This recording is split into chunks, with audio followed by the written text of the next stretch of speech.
Okay, so welcome again. Thank you, everybody, and welcome to this session on war and moral injury, a reader. What I will start with is an introduction to the speakers. I will introduce them in the order that they will speak to us today. So first, we have with us today two editors of the book. They will explicate the intentions and the ambitions of the book for us. And then we'll have a chance to also enter into a discussion about different aspects of the book.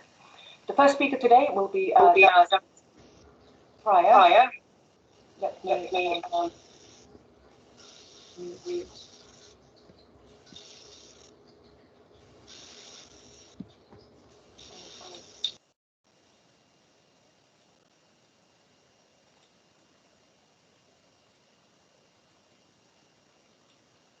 Okay, I think that's sorry. Sorry for that. What I want to do is introduce the speakers first of all. I want to introduce Douglas A. Pryer.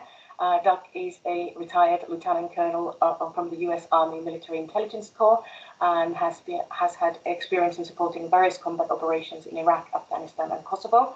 He's also a prolific author on the subject of the discussion today on moral and psychological dimensions of war. And his publications include various books and essays, including Fight for High Ground, which has earned various writing awards. We're also very lucky, of course, that Doug is currently with us in Aberystwyth. He is completing his PhD with us at Aberystwyth. So Doug will address the book in the first instance. We will then be joined we are also joined by the co-editor of the book, Robert Mcmahor. He has held various professorships at places such as Hampshire College, Indiana University, and Notre Dame. And his publications include many books, translations, and original plays, including most recently, Heracles Gone Mad, Rethinking Heroism in the Age of Endless War. He will also address the origins and the ambitions of the book alongside Doug. Next, discussing his contribution to the book will be Brad Allenby.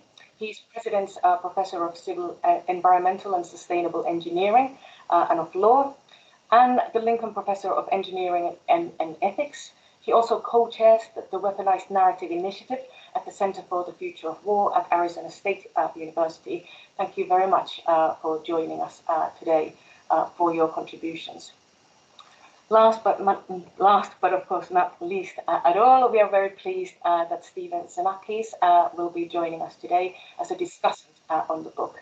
He's a retired U.S. Army Brigadier General and also an adjunct clinical professor at the Uniformed Services University of Health Sciences. He's also the founder of the Center for Translational Medicine and also serves as an anti-torture advisor to physicians for Human Rights. He's also a member of the Center for Ethics and Rule of Law's Executive Board. So thank you for joining us today to share your comments. So without further ado, these are our speakers. I will pass the baton on now to Doug in the first instance. Please introduce us to war and moral injury. Doug, over to you. Can you hear me okay? Yes, we can hear you perfectly well. Thank you. Okay, fantastic. Yeah, thank you, Milja. First, I'd like to thank the Center for Ethics and the Rule of Law, CERL, for co-hosting this event. CERL's participation here today completes a circle. In 2015, CERL invited me to join a small multidisciplinary forum on the invisible wounds of war. After it was over, I spoke with my friend, Bob Meagher, about the conference, telling him how exciting it was that moral injury had been frequently discussed and how well it had worked having scientists, academics, and practitioners lending their perspectives to the topic. Bob replied, "We should do a book." And thus, War and Moral Injury was born. Today, I will briefly describe the origin of my interest in moral injury, as well as using war and moral injury as a reference, cover the causes and consequences of the condition, and explain why the topic of moral injury benefits from a multidisciplinary approach. Although I didn't know it at the time, my interest in moral injury began with my 15-month deployment to Iraq from 2003 to 2004. My first job during that deployment was managing interrogation operations for the 1st Armored Division in Baghdad. Proudly, my division did not employ enhanced interrogation techniques. However, what is properly called torture cast a long shadow during and after this deployment. At the height of the abuses at Abu Ghraib, I often called that facility. Can you hear me? I often called that facility and asked them to reinterrogate prisoners we had sent there. I had no idea that, upon my request, prisoners were being taken to a now infamous hard site, where they might be stripped naked, forced to endure hot or cold temperatures, sleep deprivation, threats from military working dogs, and, partly as a result of this climate of degradation, unsanctioned sexualized abuse. When the Abu Ghraib scandal later broke, those photos probably affected me more than they did most Americans. After all, unwittingly, I had been part of the causal chain that had led to the torture of my fellow human beings, a practice that I was strongly against and that I believe my nation and military were strongly against too. The Army awarded me a combat action badge for being shot at a few times during that deployment. For me, that was a silly award. It didn't mean that I was brave. Plus, being shot at didn't really bother me. Perhaps because the close calls weren't close enough, I didn't receive PTSD. What bothered me instead was the moral ramifications of Abu Ghraib and, yes, of some other experiences. Had I done enough to protect those in my charge? Why hadn't I known more than I did? Was I truly a good person?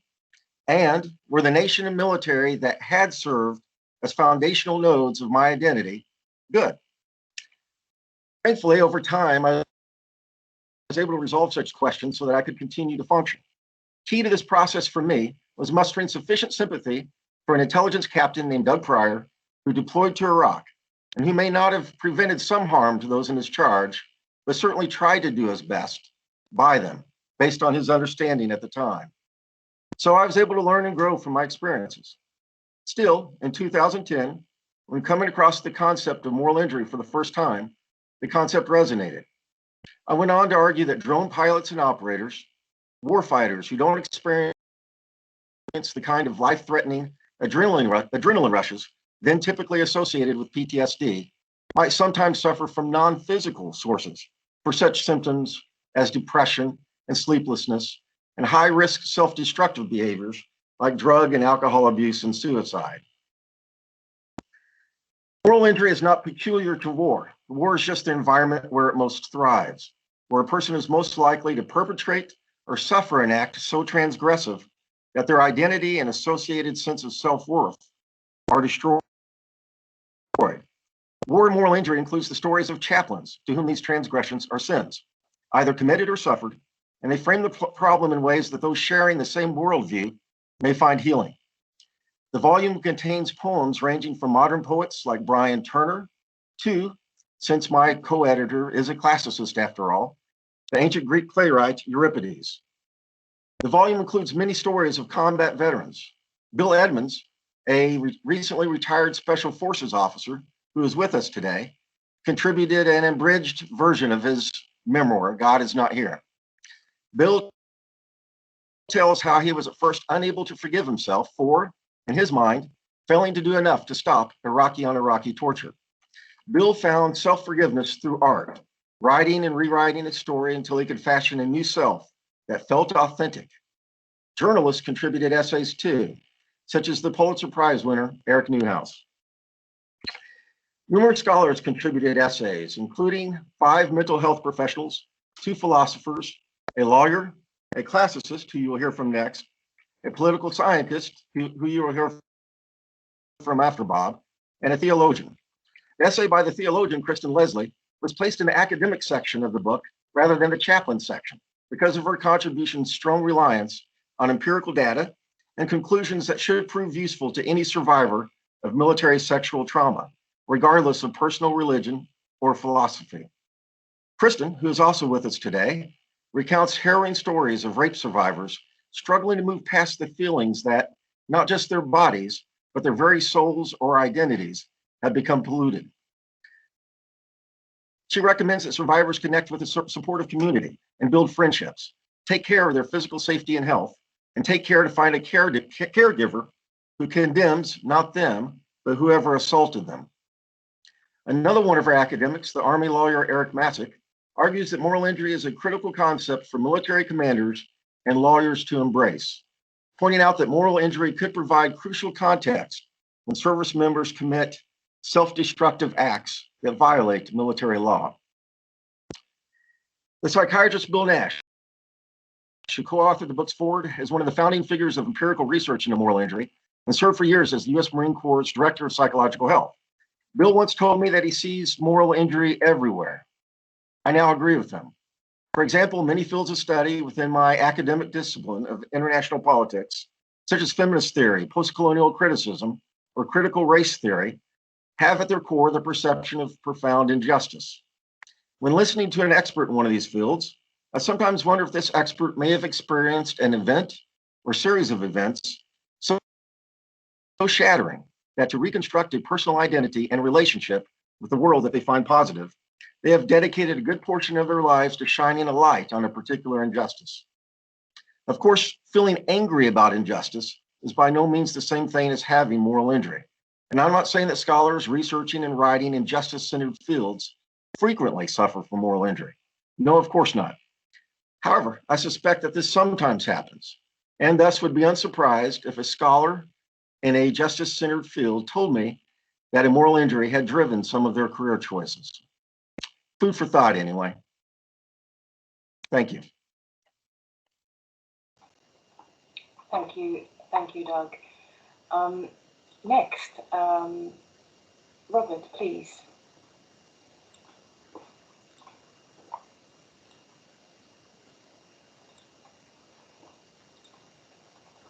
Can you hear me? Oh, we can't hear you. Let me just unmute you.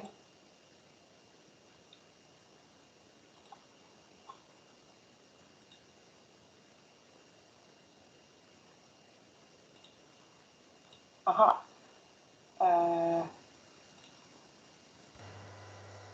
Yes, please. Do go ahead. Okay, thank you. As a child born during World War II, I grew up in a working-class Chicago neighborhood replete with combat veterans, war refugees, and the most concentrated population of Holocaust survivors in North America. Day in, day out, I saw H.C. Palmer's poem, After War, a 6-word story, embodied in my teachers, my neighbors, and the families I knew best. I'm home, reads the poem. I'm home alive. Well, not really. In my experience, the invisible wounds of my neighbors were far from hidden or silent. My most vivid memory was of a moment when my 6-year-old friends and I were playing war, outfitted from a local war surplus store, quarreling over who was dead and who wasn't. Our war game was cut short when my childhood hero, a decorated Army Ranger, no more than 21 or 22, screamed at us. He said he had something important to teach us. We sat on the sidewalk around him as he told us what he had done in the war, what real war was like. In his case, killing kids a few years younger than himself, silently, with a knife. After a few minutes, he began quivering, then sobbing, until he collapsed and his young pregnant wife came out to take him inside her arms. But not before he made us all promise never to go to war. None of us ever did. I say that not proudly, but gratefully. Fast forward to 1967, when my brother returned silent and shattered from his 365-day tour with the 1st Air Cav in the Central Highlands of Vietnam. He was home alive. Well, not really. He was not entirely silent, actually. He told me that if I ever made a move to go to Vietnam, he would shoot both legs out from under me. I didn't go and instead worked in the peace movement. What had I learned so far? First, never to go to war. Second, that I could hate war and love veterans without any contradiction. What I hadn't learned was what had happened to these men I loved. So I committed myself to listening to voices in early books from Vietnam like Dispatches, listening to the 1971 congressional hearings, and listening to veterans, whoever would trust me enough to tell me their stories. It wasn't a matter of curiosity.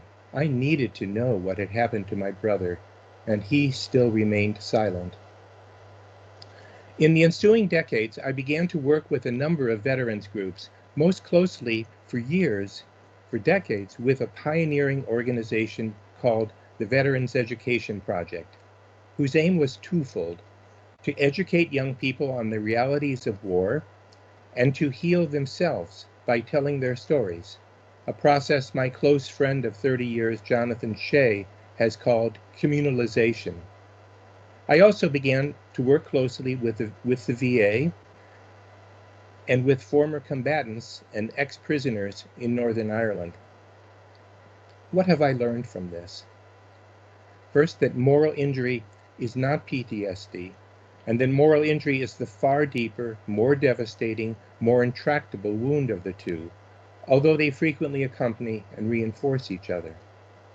Although I was not armed with the term moral injury until I first read and met Jonathan Shea, I was convinced very early that PTSD was a coat that didn't fit the men I was listening to.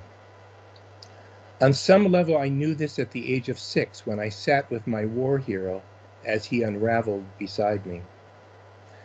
The Vietnam veterans I came to know well convinced me of this. I remember the rage of one of them when he told me his VA psychiatrist just didn't get it. Although he had endured heartbreaking loss, blind terror, and serious wounds, they were not the source of his agony after 2 decades.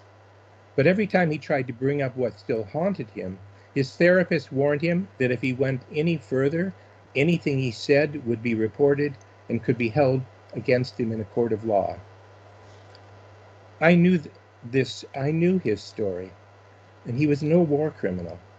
His point was that war itself is a crime, and he had waged war. The men I worked with in Northern Ireland, assassins, car bombers, Royal Ulster Constabularies, and British Royal Marines, were eloquent in their conviction that it was their souls that were wounded, and that as a consequence, they lived in impenetrable darkness. These were their words. Their souls, they said, were dead. They had gone dark in life without going dark in death. Moral injury is a moral injury, not essentially a psychological injury, much less a neurological one. It is a wound to the conscience and thus to the core identity. In The Descent of Man, Charles Darwin concludes that of all the differences between man and the lower animals, the moral sense or conscience is by far the most important. Michael Tomasello of the Max Planck Institute concurs, arguing that, quote, it is our morality that defines us as a species, end of quote. And Harvard psychologist Steven Pinker adds that, quote, morality is close to our conception of the meaning of life. Moral goodness, he says, is what gives each of us the sense that we are worthy human beings, end of quote. Martha Nussbaum has spoken eloquently of the fragility of goodness, and perhaps nowhere is goodness more fragile than in war. Lastly, Gitta Sereny, author of Into That Darkness, concludes, quote, if morality is extinguished, there is no human being left, end of quote. David Alexander, who's written for our book, has described the extreme extinction of humanity as a, quote, transition from being obliged to kill to a feeling of excited anticipation towards killing, end of quote, echoing World War II veteran J. Glenn Gray's reflections on the difference between men who had killed and men who had become killers. To suffer from moral injury, a person must possess a living conscience, an active, ethical, immune system, as it were. a personal code of honor. Moral injury, therefore, is not an indictment, but rather a confirmation of character, even a character in ruins. In war, few of those suffering from moral injury are war criminals. They are men and women painfully shattered by the essential criminality of war. It is often the finest soldiers who suffer most from moral injury. Moral injury is a sign of strength and not weakness. The morally injured are not lacking in grit, resilience, courage, or commitment. The truth is that we are only in the first stages of recognizing and understanding moral injury. We know much less about effective treatment. Jonathan Shea has emphasized a simple truth: veterans heal veterans through communalization, listening to each other's stories, and embracing each other's pain and brokenness. I would add to this the conclusion of Marine combat veteran and therapist Dr. David Alexander. He writes, it would seem terrifyingly simplistic to say that love is the answer in aiding veterans who have experienced a connection with or absorption of evil in combat that has contributed to such personal and relational devastation. And yet that love is the answer, he writes, is my very suggestion, with the caveat that loving veterans will certainly mean co-suffering. In my experience, co-suffering, he says, is in fact a part of all of our healing, as none of us can be healed from anything alone. In recent years, well before COVID-19, there has been a deepening chorus of voices and a growing body of literature pointing to moral injury, as Doug has said, across a range of service professions, including medicine, education, law, journalism, and others. It is my hope that the multidisciplinary approach to understanding moral injury that my friend Doug Pryer and I sought to ignite in our volume might spread to other professions whose committed practitioners find themselves in profound inner pain from just trying to do their job. Thank you. Thank you.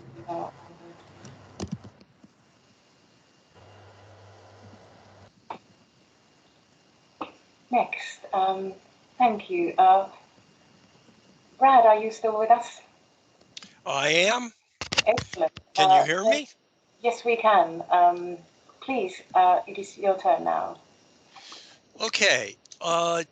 As this discussion and certainly the book have indicated, we're dealing with a very complex domain, and anything intelligible you say about a complex domain is necessarily partial and arbitrary. In that spirit, I am going to make some partial and arbitrary comments. And I'm going to begin by focusing on a point that Doug raised, which is that moral injury is also a profound assault on identity. And because it is an assault on identity, it's an assault on meaning. And the reason that I find this important, and so I'm going to direct my comments towards identity, is because identity has become much more of a conflictual arena in the past 10 or 15 years, which I think makes the dialogue about moral injury far more important going forward, not just from the personal viewpoint, which is where most of our discussion today, I'm sure, is going to be centered, but also from an institutional and a cultural perspective. So thinking about identity, there's a couple of things that are immediately obvious that should be warning trends about the importance of moral identity and of understanding and supporting identity, particularly in the military. One is that the mission of the military has become far more complex.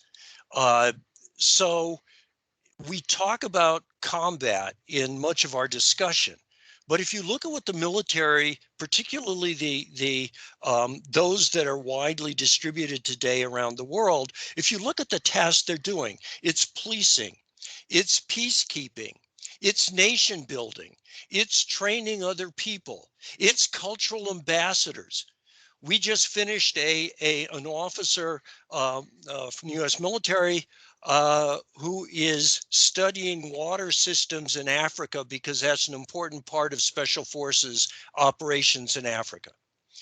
What all of this does is not just make how you manage the military mission more difficult, but it also profoundly challenges the identity of the people that we're sending out to do it, because the identity of um, a soldier and a warrior on the tip of the spear is very different than the identity of a policeman or a policewoman, is very different than the identity of somebody who is trying to build a nation.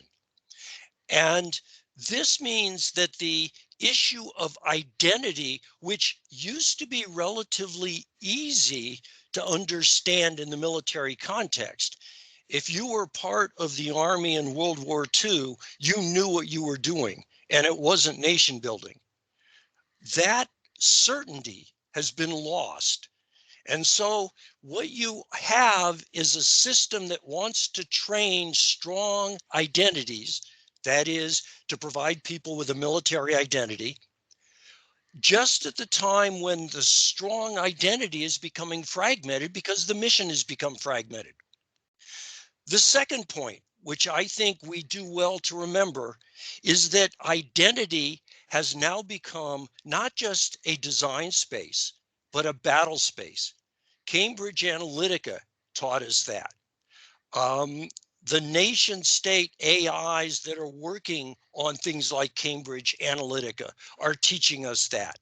The way that experts in domestic groups in, say, the United States are manipulating public dialogue and conspiracy theories teach us that. We take identity to be something rational, founded, centered. I don't know if that was ever true, ladies and gentlemen, but it's not true today. Moreover, identity is becoming weaponized. The reason that I attempt to build a narrative that builds your identity, if I'm, for example, one of the conspiracy theorists in the United States, is not because I'm just wandering into that. There is a reason for me doing that. It's an adversarial structure. I am building and supporting my tribe. And so we get fragmentation of identity. Thirdly, we have an increase in the knowledge base that enables me to manipulate your identity. Behavioral economics, psychology, confirmation bias, things that most of us weren't paying attention to 10 years ago are now very much part of the common intellectual capital that people can draw on to manipulate identity. Finally, fourth point, combine this with the profound change in strategy as both Russia and China, major adversaries of the West, have been driven into asymmetric warfare that enables civilizational conflict as opposed to simply traditional military conflict. What this means is that identity, particularly identity of critical institutions like the military, becomes a battle space. There's a reason that in 2016, we saw very specific memes directed to very targeted members of the service deployed in Afghanistan and Iraq. And it was because they have become part of a chess game. In this chess game, if you have to resort to physical force, you've lost, which means that more and more there is a very profound emphasis on non-physical combat. The psychology, the capability of our military and of the individuals in the military becomes a very interesting potential battle space for adversaries who are increasingly sophisticated in how to attack it. Since I don't have much time, fortunately, I don't have to give you detailed things that might fix this, because I think, in fact, it's going to be hard to fix until we appreciate how profoundly our identities are in play in ways that they weren't just 10 or 15 years ago. Until we understand that, we essentially have not even begun to understand modern conflict. But I would suggest that even today, even with a relatively rough understanding of moral injury, of identity, of how we balance military and civilian identities in our service people, I would suggest that there are opportunities in training, that there are opportunities throughout the service experience of individuals. And there are certainly opportunities as individuals leave the service for us to be able to work with them with a much more sophisticated knowledge of what the challenges that they have faced involve, and the fact that their identities have been profoundly torqued in ways that many of us who participated in the military years ago weren't even exposed to, may not even fully understand. In short, ladies and gentlemen, I think that it is entirely appropriate to focus on the personal aspect of moral injury, but I would suggest that we remember that we are doing so in an adversarial world where we are under profound challenge, and that this is a very promising battle space for our adversaries. Unfortunately, I'm not going to be able to stay because I have another commitment, but I would be glad to answer any questions over email if you want to send them to me, or if you want to work them through Doug, or however it's most convenient to do so. Thank you.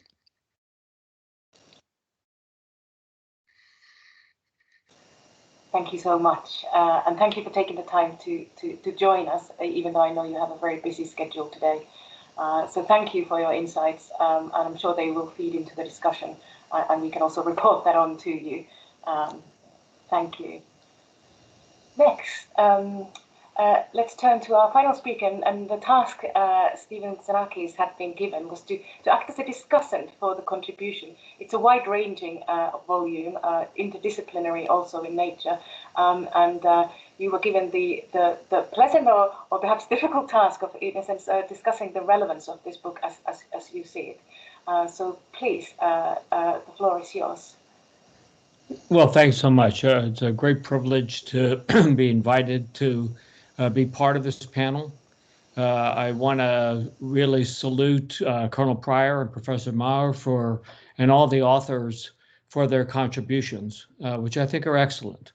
The real authenticity we have here of what these people have written and disclosed, and the impact in being able to read through this and understand and appreciate the challenges and in some sense the agony and despair that people have experienced in their lives and in the course of their duty. So I think it's a great credit to you all. And to listen to this very erudite, sophisticated conversation, let me see if I can add something as we can hopefully get into our discussion.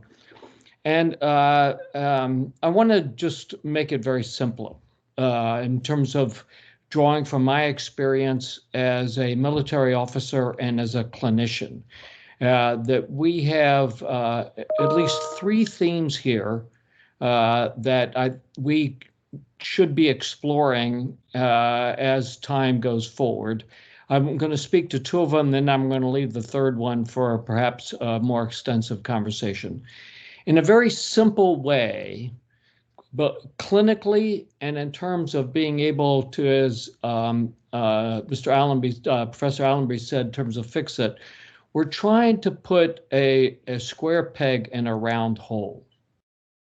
Either in the introduction or in Colonel Pryor's comments, there was a sense of what do we do about the medicalization of moral injury?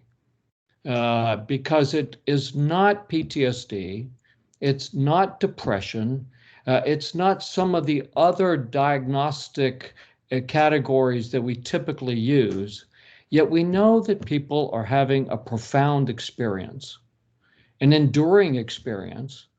And those people either been to war or, frankly, even as a doctor, when I've had to make decisions, end of life decisions, those stay with us, and we're changed forever, having done that and having been a part of it.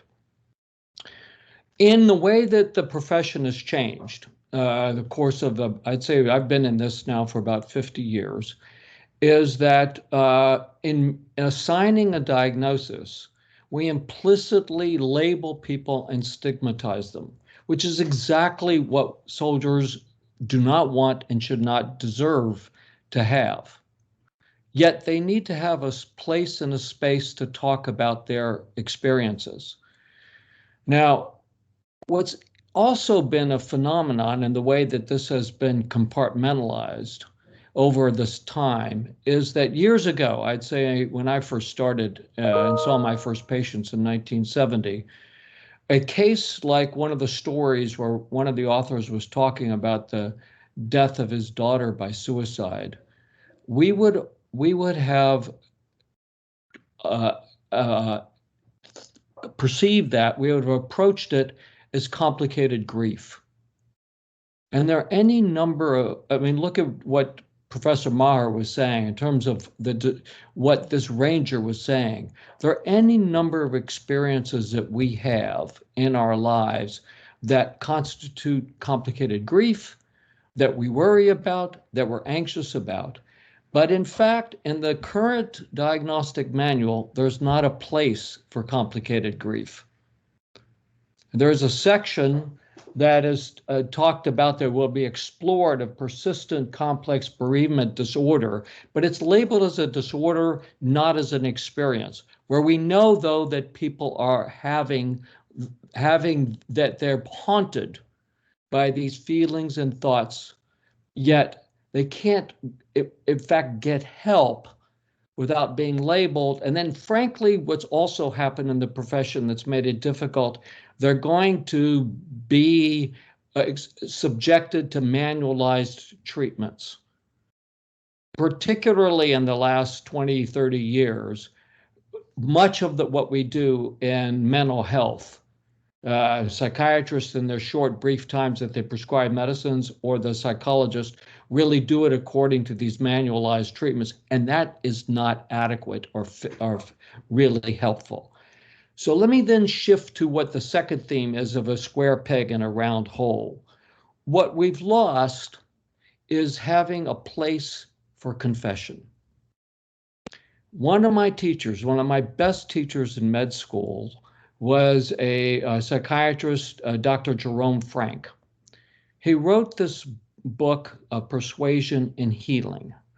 And one of the theses in this book was that what the healing arts share is that they have a ritual, have a routine of confession, where you go and you have a mentor or a spiritual leader or a trusted individual, perhaps in your community or your place of worship, and you can tell your story. And you can be accepted by telling your story. You may have to continue to tell it for the rest of your life as that story revisits you. But you can tell it, and in telling it, there's some relief. There's some greater understanding. There's some enlightenment. There's some wisdom, some Sophia. There's something that's important here. And in fact, we have lost that too. So all these soldiers, all these healers, all these doctors that carry with them the burden of their experiences don't have a place to go because of the way that we, in fact, in the Western world do our healing. I'm not sure that I'm Greek Orthodox. I'm not sure I have a priest that I could go to that I would explain that. So those are two factors I think that are we need to be able to grasp and go forward, because we have many, many people that carry these experiences with them. They want to be able to go to someone and have an experience to have relief and better understanding, and understand that it is now embedded in the fabric of their lives. It informs their lives. Some ways it makes it better, but they need to have a place to do that. And they need to have the people that understand. I mean, as Professor Allenby was talking about identity and complexity, well, you know, we need individuals that are able to grasp and experience that complexity if they're going to help. And the last theme that I'm not going to leave, but I thought was very profound, had to do with the theory of just war. Because I come from the Eastern Christian tradition, I did appreciate the writers that was not part of our tradition as Greek Orthodox, that's a Western Christian tradition and derivative Protestants. And I can understand why the way I was brought up, that this says no matter what, irrespective, that I decided to serve in the military and was going to serve my country, which was a complicated decision. It was never, and it was during Vietnam, was never, ever something that I felt comfortable about. So thank you so much to everyone. Thank you for what you've written. Thank you for your courage for putting it out there. And thank you, Milja, for really organizing this conversation today. Thank you. As you can tell, it's a fascinating topic because it opens up such many rich discussions, not just the individual experiences and how to deal with them, but also how treatment of individuals might be organized. But also, I think it opens up much wider questions about the nature of society, the nature of citizenship, the nature of individual identities, and how they are plugged into the societal structures in military, but also perhaps around militaries. As you can tell, it's a rich, interesting topic for us to explore. I'm aware that we are running a kind of an interactory session, in a sense, into it. So we will see how much time we have to get into questions. I can already see one question in the chat. So we can come to that in a moment. But first, I will stop recording because I'd like us to have a discussion